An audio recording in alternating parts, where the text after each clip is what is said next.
And whenever they said, okay, we have a solution, now you have a disorder, that's why everything is perfect. You can now start taking your pills and you'll be back to normal. And I was like, already so not okay with that. I was like, guys, this is just boring. It's you, not me, you know?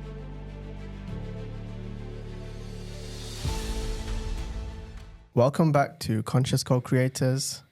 I'm Shani. My name is Uma. And today we are happy to welcome our special, beautiful guest, Sherina. Sherina is a psychologist. She develops her own holistic method of integrative mentoring. And she'll tell us a little bit more about this today, hopefully diving into the depths of our intelligence, mental clarity, and integrity. Welcome. Thank you. I think it's a pleasure. So good to have you here. Thank you. And I feel like you have so many different avenues we can go into a conversation. And I feel like I want to start with understanding from you, was there a moment in your childhood that kind of triggered you to go down this path? Was there something that made you interested in learning about the mind and these integrative processes? Yeah, indeed. Yes. Yeah. Starting strong here. Well, I come from no small talk. Yeah, no small talk. Yeah. Well, I come from an Indian background, Indian tradition, culture at home, but I was brought up in Spain. So at home, we were following Indian culture, where my mom was waking us up for school with mantras, and we had to pray, and then depending on the lunar phases, we were doing some kind of ritual. So this was a little bit confusing when I was a child, as I was going to an international school, living in Spain, and then with an Indian background. So I think it all started with me kind of rejecting everything that had to do with the culture and the spiritual world and the conscious world, and not really understanding why we were doing stuff. Also, a lot of my family follow gurus, masters, and they're very devoted to their master, but then I would see things happening in their behaviors, which I wasn't understanding because they were contradicting. So I just felt everything was very hypocrite. And I just started questioning myself, human behavior, why we do such things, believe in something, say some things, and then do something different. It was just very confusing. Also a big identity crisis. So I guess all of that led me to initially a big rejection of everything, which led me to a place of empty space where I was the land of nowhere. So everything that I was told to believe in was just gone. And that's kind of where it started, that interest in understanding human behavior, everything that had to do with spirituality, the gods, the prayers, it just, everything was confusing. And I guess I was also a very shy person back then. So I was always the person just observing, and I would pay attention to very small details and just very curious about people's behaviors and why they were doing things. So I guess all of that led me into psychology and now into all of this conscious spiritual world. But back then it wasn't my biggest passion to be a psychologist. I was actually dancing. So, and now I integrate all of that. So yeah, started there. And how is that meaning? You said you're integrating spirituality, Indian background, together with international culture and dancing. So there is also an element of embodiment. Would you share with us more about your methods? Yeah, so at first I never saw it together. So I just wanted to be a dancer, but that was also because I was holding on to an identity, I'm the dancer, so I just wanted to dance. Then I was studying psychology, but while I was studying, I was only interested in psychopathologies, clinical stuff. But I never saw them together until I went on my own journey, where I was just figuring out the meaning of things and the truth for myself. And then slowly, as I was in my own journey and own inner transformation, I realized that there is one level, which is the rational mind, and you analyze everything, you process everything, but there's no more. there's like a limit kind of there. Like you can go over the same things, think about the same things. Your thought patterns are pretty much there, and you can work on them. But then they were still a feeling. And so all this emotional world, it's like, well, that's in your body. And so it's kind of like bringing mind to body. And that's where I started introducing a little bit the movement and the breath and kind of like the somatic work, and understanding that you do all of the mind stuff, but then you come back to the body. And I think this, what also helped me is I transitioned from dancing to yoga. And yoga is that union of like that flow of breath and movement and this kind of this connection, where I started to understand that even if I rationalized a lot of things and I was very mental and things were very organized in my mind, there was a big element missing where I didn't feel aligned or whole, or there was still something always there triggering me. And then it's when I realized that it's here, it's in your body. And so that's how I kind of got into it and started awakening that awareness of, there's more there. Like I feel something, even if my mind is saying something else and the messages are not like coherent here. So, yeah. That's interesting that you're bringing up yoga, because for me it was also a big trigger to discover that there is actually a trio between mind, body, and the soul. And before I discovered yoga, I was already fit. I was going to the gym. I was also dancing all my life. But then yoga really brought this awareness that there is body, mind, and soul in balance, and can be all interwoven with a beautiful breath practice. So I agree. It's so powerful. Yeah.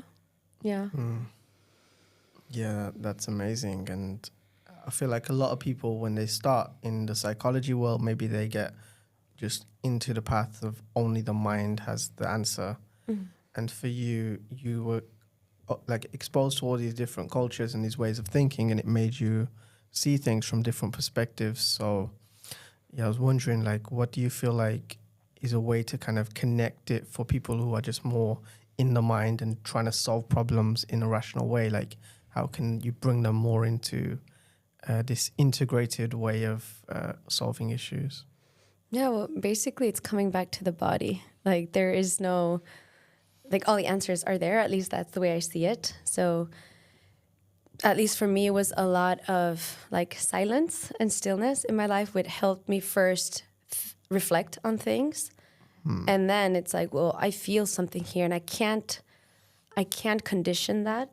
So everything that's on the mind is something that we've programmed, that we've kind of fed, and we've kind of created our rules, our norms, our concepts of how life has to be, and our perspectives.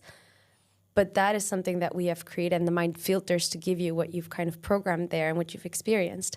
But the body just independently just responds to things. And so I kind of always, after doing all like the mindset work and mental kind of work, it's kind of like, well, what does body say?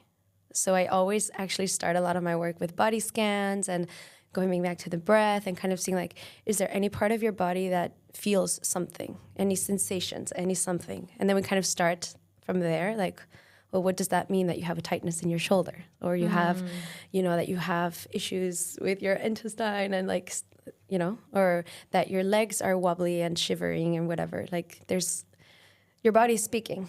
And I really think that we're just so distracted in life with so much stimuli, so much connections, the phone, the internet, the obligations, that we have lost connection with our senses, our body. And so a lot of stillness, a lot of silence, a lot of nature, a lot of meditation to kind of start just observing what is it that you feel, and what is like emotions are just really indicating a strong message on how you feel and how you are today. So I kind of like, yeah. Yeah, our body is speaking a lot. So what would you say is the most common thing that people come to you with right now, and how does it go? So often when it comes to therapy, a lot of people come eventually feeling frustrated and anxiety or even depressed, but that is not like the main issue. Like it always comes from something deep and something from the past. So then we start to like uncover things. So you do come, a lot of the women, and I work with a lot of women, and it's often them just frustrated and feeling very disconnected, so very low self-esteem and the confidence, and that's what's making them feel anxious. And it's also a lot of people who've been living life based on expectations.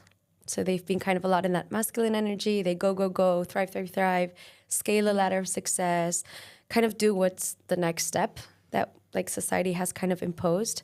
And now they're burnout. Like they're completely disconnected. They know that this is not how they want to live. They don't know how to do anything different.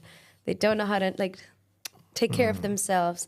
And they don't know how to identify their emotions. So it's kind of like they're trying to make sense of everything in their mind, but their body has something else that's happening. And often that is something that had to do with their childhood, something that had to do with their mother, father, something that had to do in an early childhood experience, which hasn't been processed yet.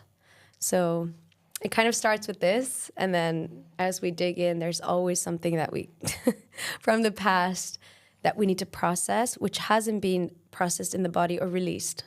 So yeah, it gets quite intense, but yeah. And then once we do all of that, then we come back to the present, and then we start working with like self-acceptance and recognizing yourself and having empathy for yourself to start building confidence and start taking action and start elevating and increasing that self-esteem.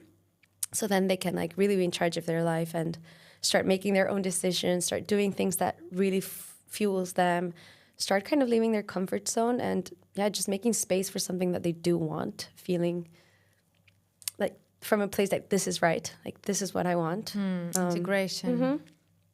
Yeah. Interesting. Yeah. There are a lot of people in transition phase, I would say. Like they're either want to leave their jobs, or they're looking for a different role, or they're in a long-term relationship and they're not sure if they want to be there or not, or location. Like people are kind of realizing that where they're at is not what they want and that something is missing, but they don't know what to do there. And do you think the therapy is only for those people, or anyone could use therapy? Anyone. Even if you're like super successful on the top of your game, therapy is still for you? Yes. I actually work with a lot of senior level people who are very successful. They're leaders. However, they also come to therapy to learn how to manage emotions, communication, how to effectively communicate, how to integrate work, life, and personal life. So yeah, it's for everyone. And also you don't necessarily have to have an issue or feel in a particular way to be in therapy. It's really just a space for you to learn about yourself and understand yourself and manage things with a different perspective, because a lot of my role is to just give you some perspective and ask you the right questions and maybe guide you a little bit, but it's kind of like you're there, it's your space where you reflect and you talk and you figure things out also on your own. So it's just a nice space to you to have a meeting with yourself. I always say it's like kind of going on a date with yourself. Like, when do we actually have a moment where we're sitting with our mind, with our thoughts, with our body, with ourselves, asking ourselves questions, you know, kind of like, like thinking about things. So that's a space for that. So it feels like a holistic psychologist is almost more a space holder rather than a doctor or something like this. I mean, I've kind of transitioned a little bit from the clinical psychology, which I'm specialized in. What I felt was that we would go a lot by the book. So like if someone has an anxiety or something particular, we would follow like this DSM, which is like this book that we have, kind of to see if there's any disorder. And then we have a protocol and kind of like very structured based or like semi-structured. But I've realized in my own journey and with working with people that everyone is different, and we can go outside the lines of the books and just really kind of go with intuition. And there's just so many ways that can help someone. So maybe the book says something, but maybe I feel that the person only needs to just spend more time in nature or have more phone calls with their friends or just sit in silence for a few minutes. Like, and that's what works for them. Right. So I do believe that, yes, we do kind of have a good analysis if there's any disorder or anything that's kind of like psychologically important or relevant. But if not, I feel that we all have something going on.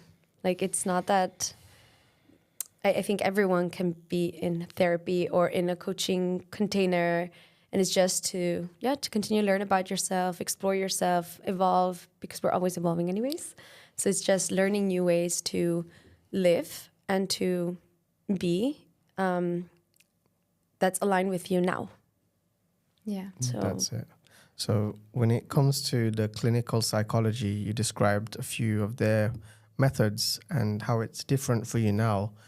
Do you feel like there's a space for clinical psychology to grow and adapt new methods? And are people open to that? Are they open to working with the body more and doing things that are not just prescribing pills? Yeah. I think people are very open to this. I think also a lot of what used to be like old school psychology, like we would like to label again, like you have this disorder or you're going through this. And for some people, that's not really nice to kind of feel like, oh, I already come with a lot of labeling and shaming and, and now I'm put with all of these disorders and all of this labeling and naming. And also it's a slow process. So I feel people are very open to try new things and a combination of methods. And I mean, in today's world, there are new methods that a lot of psychologists are introducing when it comes to psychedelics as well, when it comes to, more like mindfulness, movement, somatic, all kind of alternatives. And we kind of combine them and people love it. People are kind of... Because people want to introduce these things in their day-to-day life and not feel that they're sick or that something's wrong with them or that they have a problem. Yeah, I was diagnosed ADHD in the age of 9. I was at school and I was anyway already the bad girl all the time, the wrong one. And whenever they said, okay, we have a solution, now you have a disorder. That's why everything is perfect. You can now start taking your pills and you'll be back to normal. And I was like, already so not okay with that. I was like, guys, this is just boring. It's you, not me, And it really met myself with this diagnosis. I felt even worse. Yeah. It wasn't any solution in it. It was just making me understand that it is now scientifically proven that there is something wrong with me. Yeah, I mean, and I don't want to like dismiss or devaluate like pharma, because for some people they do need to be in meds, but I always think it has to be combined with therapy, And or that's it. Working with a counselor, a therapist, or a mentor. Like if you just take medicine alone, eventually this for me is like a bandage where it helps you for a while, but then if you let go of them, you have all these side effects, you go back to... Or even worse. So, I mean... But this brings me to the question as we're talking about medicine. And I wonder, what is your take on plant medicine and psychedelics in combination with psychotherapy? I'm a big fan of that. I think it's amazing. I just think not everyone resonates with it, but it's an alternative that really helps people investigate and go deeper. So a lot of the people who don't maybe have a level of consciousness through talk therapy or kind of like in their conversations, I think this is a good alternative to kind of access that part of you and to just kind of bring that awareness. So I think it's I mean, there's a lot of respect towards all of that, but I think it's a good alternative for people. And I know a lot of people who've overcome depressions, anxiety, grief, just so much. Right, and you mentioned that some of the approaches can be just like to put a band-aid on it instead of looking at the root cause of the issue. And do you feel like there's enough enough emphasis gone into looking for the root cause of issues, or is too much of like psychology and the way people approach it just kind of solving the issue for today and not really looking at what's causing the actual issue and solving that? Is that bad for the business model of psychology to like solve the root problem? What we do, most psychologists, we try to go to the root and try to see the patterns and try to understand like in a whole 360 kind of perspective. And I believe most psychologists do that. Just because if you just try to like work or fix what's happening to you now, that's not a sustainable long-term change. So if you know, for a lot of people, just by knowing where it comes from is already a big relief and already heals so much. It's like, oh, now I see it, or now I know where it's coming from, kind of thing. So that's already a big step. But when you don't know, you don't have information, you have no awareness, how am I going to change what? I don't even know what I have to do. So eventually there's some people who come and they just want quick fixes and give me the tools and give me what can I do? And so it's kind of like, that's not happening here. Like we dig in and see what's going on, what's the root cause.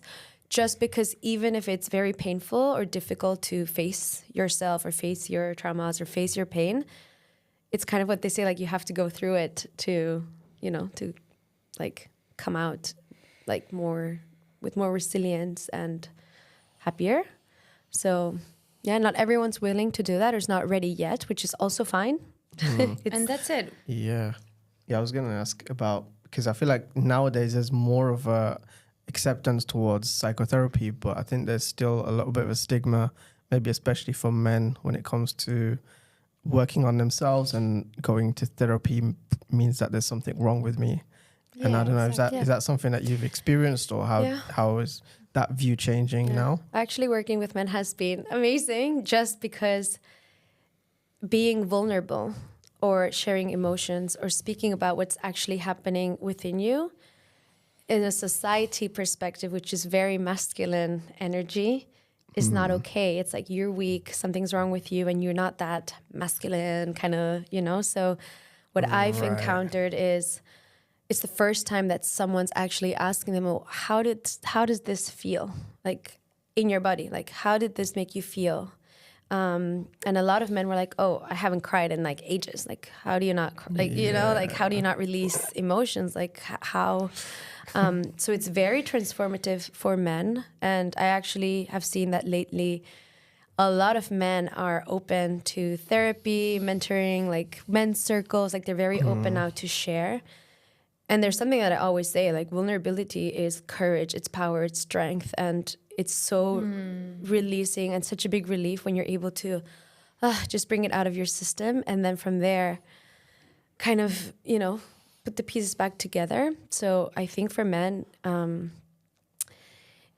it takes a while for them to feel safe and also not judged, for them to open up and to start investigating. So what I've seen is that they haven't had the opportunity to express themselves for such a long time that they no longer know where it's located or identify how they feel. They don't even know how to name an emotion. It's like, oh, but how? I don't know. I just, and continue. And it's like, oh. Right. Yeah. But I feel like as being a man, that's kind of part of it, because if we allow our emotions to like dictate the way we're going to do things, then one day I'm just like, I don't want to go to work. I'm feeling like that. But most of the time, like, for example, I just started to go back to the gym, and for the past 6 months, I've been going to the gym more consistent than I have these last few years. And half of the time I didn't want to go, but I didn't listen to my emotions. I was just like, okay, I'm just going to go. I'll go anyways. And maybe some of the times it was too much, not so much. But then if we use that throughout our life, that's just the way we operate. We just kind of do things without really considering how we're feeling. Then we lose touch with how our body is. We lose connection with how we feel. And I feel like that's the case for a lot of men. We're just kind of used to operating on that level where it's like we just need to produce results and do things. Yeah, but I always tell them every single human being has masculine and feminine energy. And if you don't take care of both, like one energy supports the other and the other supports the other. If you don't pay attention to both, then you're not in balance. Exactly. So it's kind of like we do need that presence, that discipline, that routine, that go, go, go. But we also need to know, I need to rest now. And that's also productive. And I have to see what's happening within. And that's also super productive and super nice. And I also have life other than producing, and I can also be the one who's being supported, and I can also be the one sharing some vulnerable story. So it's kind of like finding what that healthy masculine in you is and what that healthy feminine is, and still pushing yourself and challenging yourself, but also knowing when I have to stop and take a step back or do something in a different way. And how to nourish myself, how to hold space for myself. Yeah. That's very powerful. And this leads me to the next question. Do you think people are afraid of therapy because they're afraid of what's there? Absolutely. Yes. Absolutely. And I have to say that some people, when it starts getting too vulnerable and the things are coming to the surface, sometimes they have a break or they don't want to show up, and it's like, oh, I'm here again, I don't want to do this.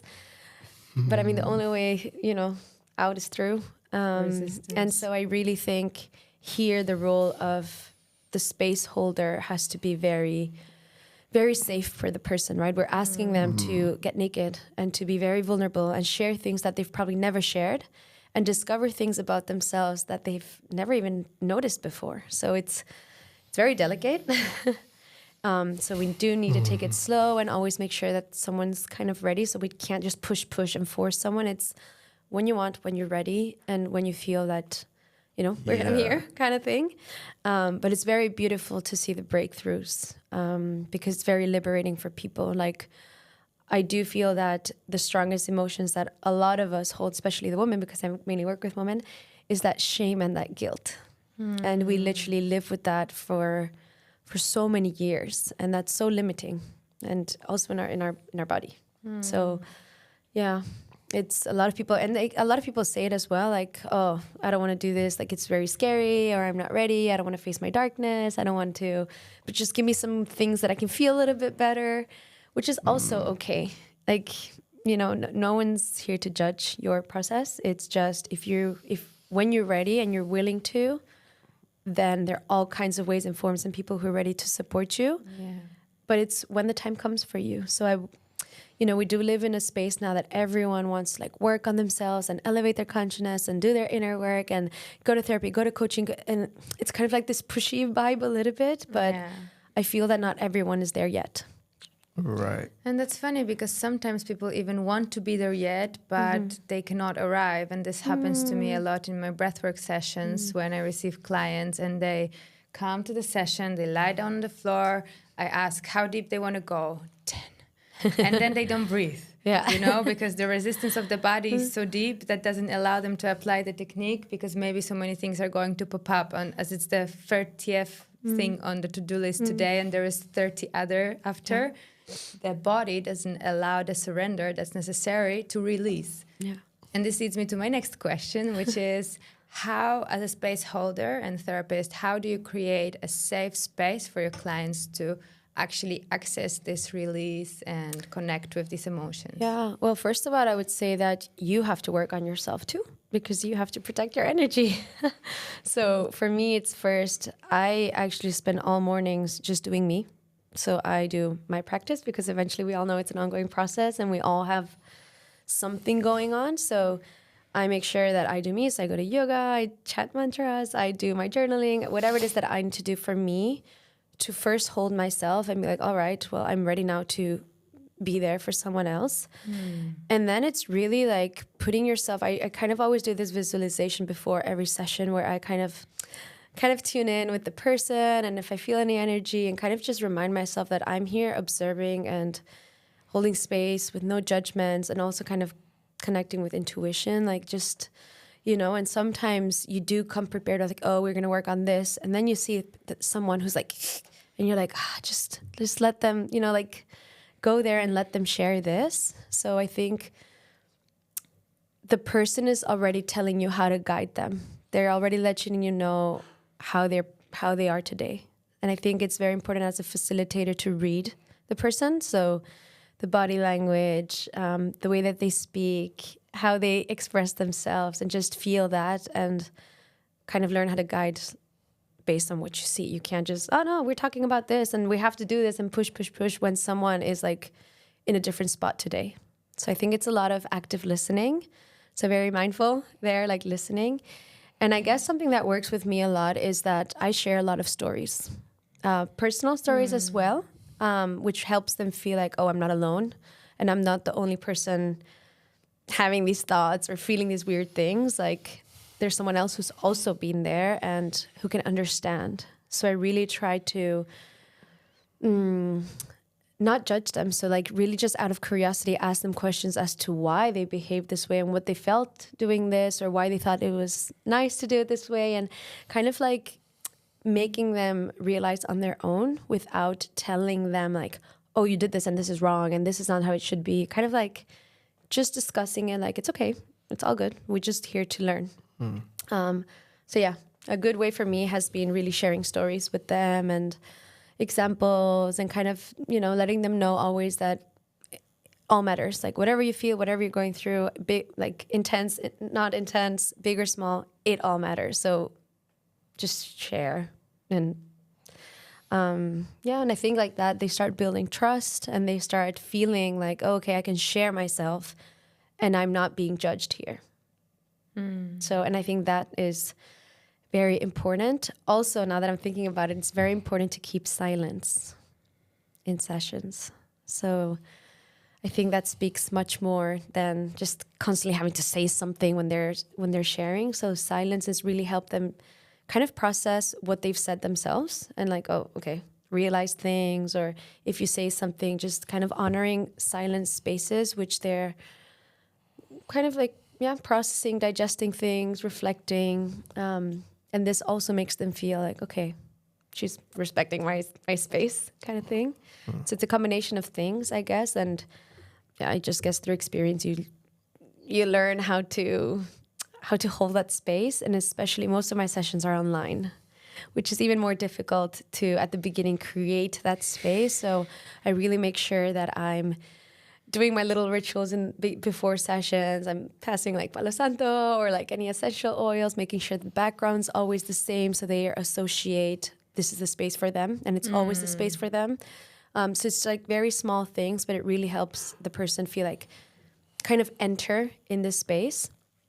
And I also start sessions with a little like grounding exercise where we're breathing together or landing and just being very present in our body. So a body scan. So it's like different techniques, which when you see someone like coming from their job and like super stressed, like, whoa, let's come here. Yeah. So it's really about reading and actively listening to where they're at and then guiding based on that to create this space. And then over time, eventually it's kind of like they become your friends. So you really have to be mindful, like, no, we're not friends. Yeah, that's challenging. You know, you have to like, we're still not friends, you know, and because eventually they end up sharing so much that they feel that you're friends. And it's like, no. Like, so on the facilitator side, sometimes it's like, oh, okay, you know. Yeah, how do you draw that boundary and keep that space between? Yeah, well, again, through experience, I've kind of learned how to like balance that as well. So eventually my phone number goes to no one. Any contact related to our sessions is through email. And then in sessions, eventually, like I said, I do share a lot of stories, and sometimes it's personal, but not too personal, so that there's not like any confusion. It's kind of like general things like, oh, this happened once, and very like with that boundary kind of put there.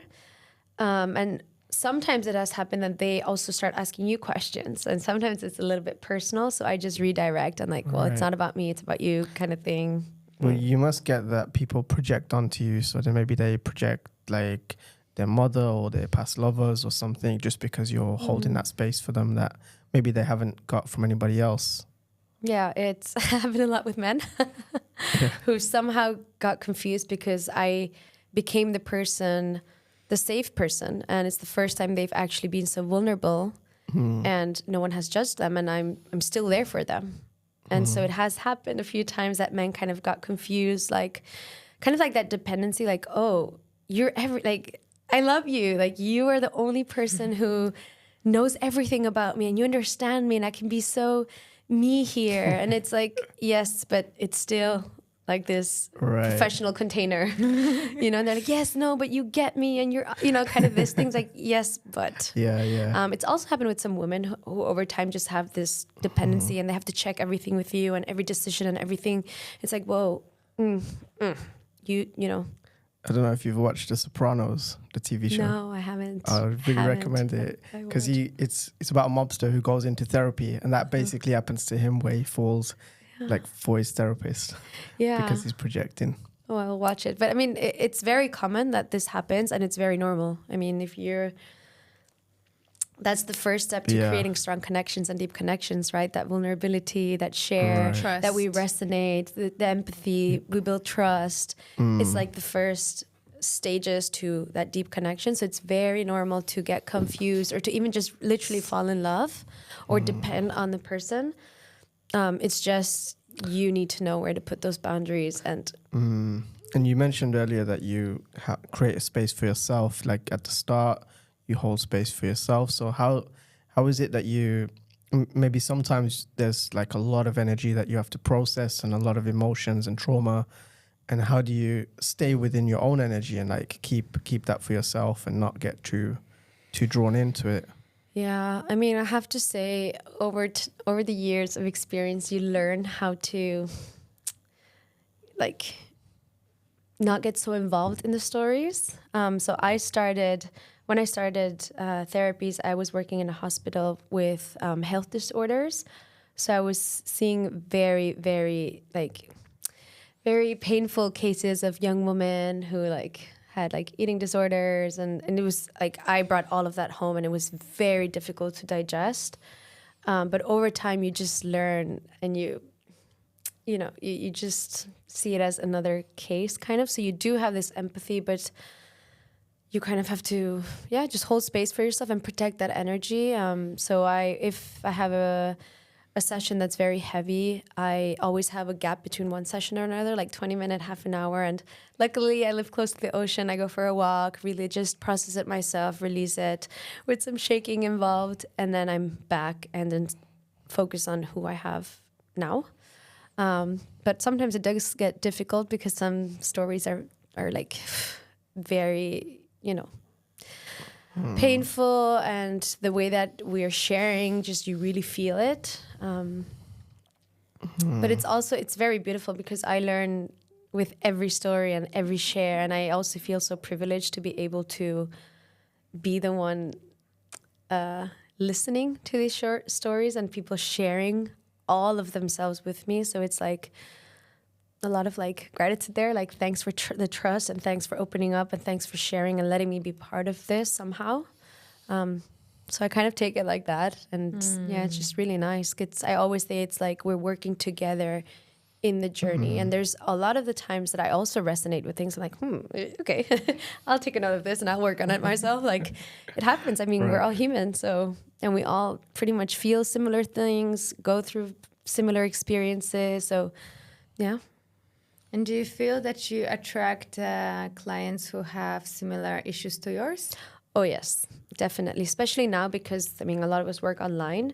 I share a lot of my work, or sometimes even personal stories, or the way that I think about things, or the way that I've processed things. And a lot of people resonate with that, like, oh, I'm exactly there, or this happened to me, or how did you do this? So it's kind of like, I do attract a lot of women who were feeling like me some years ago and kind of want, they want to be inspired by that, or like, oh, how did you do this? Or like, how can I also, shift and kind of live differently? So I love that, because it's like, well, we're all in a journey, and we're all here to share, because we can all grow together and heal together, and it's beautiful. I think there are 2 points to that, because one of this is what you mentioned, is that you share in social media. So you actually own your story and sincerely, honestly speak to your audience. And this, what you said, attracts clients to you who resonate with your story. But the other thing is like this energetical law of attraction. And I experienced this in my breathwork training, which was super triggering. It was 3 weeks of our teachers just triggering us in every possible way to breathe through every possible problem we have been carrying. And this is what they said. It's like, whatever is that you're carrying, whatever are your triggers, you will attract clients with same exact triggers. And this is beautiful because it really shows that the deeper we go in our healing, the deeper we can actually attract people who have been accessing deeper layers as well. Yeah. And I have to say those are my favorite clients as well, just because I resonate so much and I've been there, and maybe I even resonate or I'm even triggered at times with things. I'm like, oh, wow. Like, so it's kind of like even better because the space and the container becomes so intimate and so profound that it's like, girl, I've been there. Come on, like let's go. Do it. You know, let's do this and let's do that. And the connection is beautiful. But these kind of sessions I do more as a mentoring kind of thing, just because there's so much of me, personal me involved. So like I try to separate what's therapy and what's kind of the mentoring. So in the mentoring, I allow myself to enter a little bit more me as a personal, like I share more and I give you more like personal experiences and stuff as well. So yeah, it's a bit tricky, but I've somehow found a way to separate that. So I always have a first evaluation with someone to see where they're at and kind of like where I would put them or what they need. Right. So how do you typically work with people? Is it, you say it's online, but is it like with a few months or one-off sessions, or how does that work? So when it comes to therapy, I always have a first call evaluation, just because you see someone online or, you know, you're referred, but I think it's really good to have this first initial call to see, well, I'm a real human and this is the energy I have, and let's see about you and see also where you're at. If you've, well, I always have to see if they're in any medication or if they had any history with like mental illness or whatever, just to see where they're at, what they've already done and where they're at now, to see where to put them or what kind of guideline I would say. So when it comes to therapy, they do have a commitment of like 3-month kind of thing, just because it's a process, but then they're free to decide if they want to do 2 sessions a month or 3 or 4 and continue. Like it's kind of like self-paced, kind of kind of thing. And then when it's mentoring, I have a package that I've kind of over the years developed, like my own way of working, which is again focused for women who just want to create a healthy and sustainable relationship with themselves. But again, I go deep into all psychological topics as well, but it's more like it's like a program. So there's a lot of exercises, there's a lot of practices, and we're doing that in a container of 3-4 months. So, and did it ever happen to you to reject a client after the discovery call? Oh yeah. Just because in the end, we are not. I feel that we're not made to support everyone. And sometimes when people are with a resistance or in denial, it just makes your work very difficult. So I guess we are in a space to like choose as well, just because I can serve better. And if not, I would just derive to some other professional. Like, I think someone else would be more helpful. Like, it's just not me, just because it's better for them and for me. So in the end, like I want to be here to help you. But if there's no this connection and there's no like this willingness, then it's very difficult for me to serve, and you're not actually getting much out of it. So I think you have to be very honest here. I mean, at the beginning, just because you want clients and you want to kind of, you just accept everything. But I've realized that, it's a bit frustrating when you're trying and it doesn't work out and they don't receive it, or they're... I feel it's also a very powerful wake-up call for the person who is like, okay, for the sake of my, I'm doing something, I'm going to sign up for this, this, and that. And then they show up, but they then don't show up. Yeah. So they come to the therapy, they come to the session, whatever healing modality, and they don't actually surrender to it, but they are doing the therapy. So their conscious is clean. Yeah. So I believe that actually saying no to this person is actually helping them to realize that they're lying to themselves. Yeah. And we don't want to be part of this illusion. Yeah. And also people who just want more and more exercises and more tools without actually trying. So it's like you already have all of this. You have to try this first. If it doesn't work, we go somewhere else. But it's like they just want to like collect more information. And then what happens is like they know all the theory, but then there's no practice and there's no Not change. integrated in the So body. it's like, yeah, that's why all this integrated kind of work that I do, which is like we do all the rational work, we understand everything, all the concepts, all the theory, all the patterns. Now what? Right. And that's why like my processes start with all the tracking, and if it's a woman also like their cycle tracking, like a lot of awareness. And then, well, what do we do with all of this? And that's where we do the practices and the somatic work and the body work and the emotional work, just because they have to integrate all of this somehow. So I have to explain a lot of this at the beginning of the sessions, like the first evaluation, like, hey, this is a process, like it's not a quick fix kind of thing. I will give you tools, I will give you stuff, but I'm just the one giving this. I'm the guide, and you really have to do the work. So I always, it's kind of like I help them like sign this contract, which is like you start a process, which is 3 months, whatever months, but it's a daily kind of work. So I do tend to give a lot of homework, like journaling prompts or trackings and exercises that they have to be doing. And I always kind of keep accountable, just because you don't just come to a session, reflect, do all the things, and then it's gone. Like this is the first activation. And then you go and you keep reflecting, you keep feeling, you kind of keep that energy within and see where that takes you. And then the next week again, and we, it's kind of like a process, it's a journey. So I kind of sell it like that. It's a journey that you're committing to for yourself with me here.